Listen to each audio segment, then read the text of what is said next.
What happens when the camera becomes the last survivor? In these 10 images, the light caught what power tried to hide: forced marches, emptied villages, and graves that grew into landscapes. The photos outlived the orders to forget. We'll decode how each shot was framed, circulated, or suppressed, and why outrage faded while the proof remained. If history is a courtroom, these are the exhibits that never stop testifying. The question is not if they're true, it's why they weren't enough. Before we move on, please take a moment to subscribe to the channel and like the video. Number 1. The Congo Free State mutilations. This image captures a hand on a crate and a child without hands. It exists because the rubber trade paid in terror, and terror left receipts. The frame is blunt, like a museum label pinned to a wound. Newspapers ran these prints, yet the gears kept turning.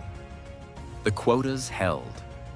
Trade partners weighed profit over proof, and the photograph became both headline and stall. Mission stations gathered the shots, reform groups copied them, and lantern lectures cast them on walls.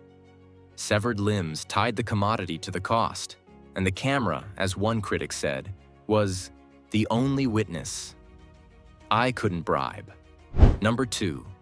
The Herero and Nama Genocide. This image captures a neat row of skulls on a bench, bones arranged like museum pieces, tagged and numbered, as if order could excuse origin. Officials called it pacification. The photos show camps, firing lines, and crates bound for laboratories. Forced marches drove people into the desert, and the camera followed the trail back to wire, barracks, and disease. Racial science collected faces and skulls, then filed them as proof of a ladder. Military reports spoke of order restored, but survivor accounts and lab prints showed bodies reduced to samples and lives cut to data. These frames later helped recognition of genocide. At first, they failed because the lens served empire, catalog, study, display, rather than empathy. The record held, even when the captions lied. Number 3. The Armenian death marches. This image captures a ribbon of figures on a dust road. The frame seems endless, and the loss refuses a neat count or a name. Foreign consuls raised cameras to the columns and to the starving who fell aside. Censors moved faster. War talk blurred the captions, and the file closed before the ink dried. Photos from routes, orphan rooms, and emptied towns turned denial into a claim you could hold. Neutral and missionary hands hid plates, slipped envelopes, and moved prints across guarded rails, while editors weighed proof against wartime lines and feared feeding propaganda. The march's images later built archives and helped recognition. They did not halt the policy then, because borders were sealed and newsprint bent under state control. The frames kept their charge, even when the headlines looked away. A generation later, the camera returns to occupied streets where rules vanish overnight. Number 4. The Nanking Massacre. This image captures a soldier's grin at a riverbank. A smile tilts the frame. It dresses the act as sport and dares the viewer to doubt. Perpetrator shots and witness shots clash. Some scenes were staged as trophies. Others were hidden and smuggled out at risk. Execution pits, mass rapes, and burning districts sit in these frames. Courts and textbooks later leaned on them as proof, since they held what official lines denied. Diplomats and missionaries guarded secret negatives and moved them past patrols. Wartime censors trimmed what reached the world, and later trials asked how each print traveled, who held it, and when. The photos helped secure convictions and memory. They failed in real time because troops owned the streets and news bent to war aims. Not all deaths came from bullets. The camera also stood in famine's long shadow. Number 5. The Bengal famine corpses. This image captures a street where commerce steps around still bodies. Stalls open, carts roll past. Why did markets keep moving when the ground would not? Photos showed emaciation and the unclaimed dead, but officials called it shortage and misfortune. The label softened the blow, and the day's accounts carried on. Urban scenes, relief lines, and corpse carts became the famine's icons, yet decisions hid behind supply charts. Grain still moved. Wartime priorities claimed the rail, the ship, the storehouse. Censors trimmed what the press could show, leaving an information gap. Relief workers pushed back, using photographs to link hunger to policy, to exports, to diverted stocks. Those frames later shaped accountability debates. They stood as a moral ledger against a bureaucratic file. But they failed to force swift change because the crisis was processed as numbers, not faces. Across an ocean, a village raid was framed as a battle, until a lens found the aftermath. Number 6. The Sand Creek Massacre. This image captures a camp's quiet ashes. The cameras arrived late, after the smoke cleared and the ground cooled, when silence made room for evidence. Survivors spoke of civilians. Officials claimed a victory. Photographers recorded the empty ground and, back in town, the trophies displayed as proof of triumph. After-action images and engravings spread through newspapers and parlors. Scalps and body parts were shown like curios, turning horror into a sideshow while still etching the crime into public view. Congressional inquiries weighed photographs against testimonies and official lines. Frontier photography did double duty, serving both tourism and truth, selling the West while fixing its ugliest scenes in glass and ink. The images helped expose a massacre, but punishment stayed light. The camera preserved the charge more than it delivered justice. In the Pacific, the lens would catch troops standing among the dead, as if on stage.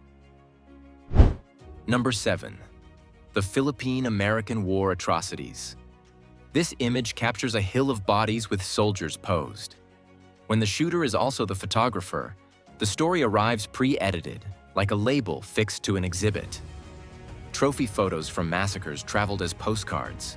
Critics copied the same prints to indict empire, turning souvenirs into evidence on the move. Images from Bud Dajo and other sites show civilians among the dead, women and children visible, while captions called it pacification.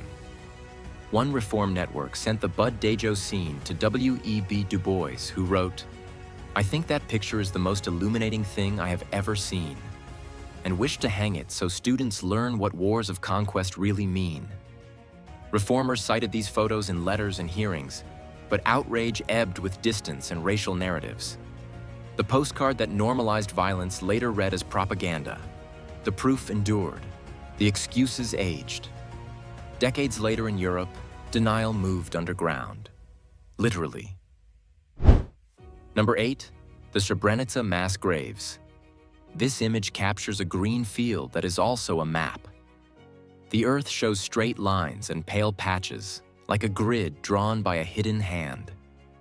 Satellite shots flagged the scars as graves while denials rolled on. Exhumation photos and identification portraits followed, building a record that did not blink. Forensic teams logged primary and secondary graves. Reburials broke bodies into fragments, a forced shuffle meant to hide the crime yet leaving a trail. Skeletal trauma, bullet wounds, and mixed soils told of hurried work and heavy machines. Imagery moved into tribunal files. Satellite frames set the search. Ground photography fixed each layer. Lab documentation paired bones with DNA and faces, and that chain helped convict commanders. These images secured legal truth. They did not stop the killing. The cameras arrived after the buses left. Another forest held its own secret for decades, until a spade and a lens agreed. Number 9. The Caytin Forest Executions. This image captures a leather coat, bound wrists, a neat bullet hole. Trees keep records in layers, soil, roots, and the way a body settles in spring ground.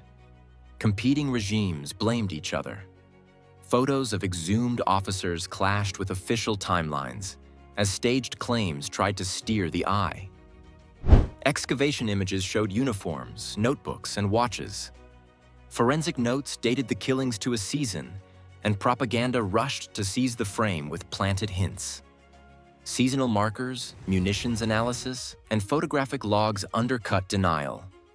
Bodies showed spring burial, ammunition matched a period, and shot-by-shot records fixed sequence. Admission came much later, dragged by the patience of the file. The photos were patient. They aligned with forensic truth when politics finally moved, and the Grove stopped lying.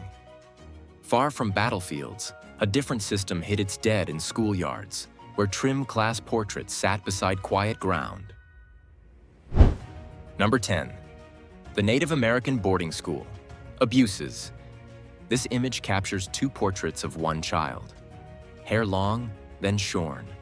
Clothing swapped. The question lingers. Which face is the person, and which is the pose? Class photos and dorm rows look orderly, but survivor accounts describe graves, disease, and punishment. The neat grid hides a ledger of loss. Photographers staged assimilation with uniforms, haircuts, and English names. Institutions used these prints as public relations, proof of a civilizing mission, while cemetery markers and recent ground surveys surfaced a different record.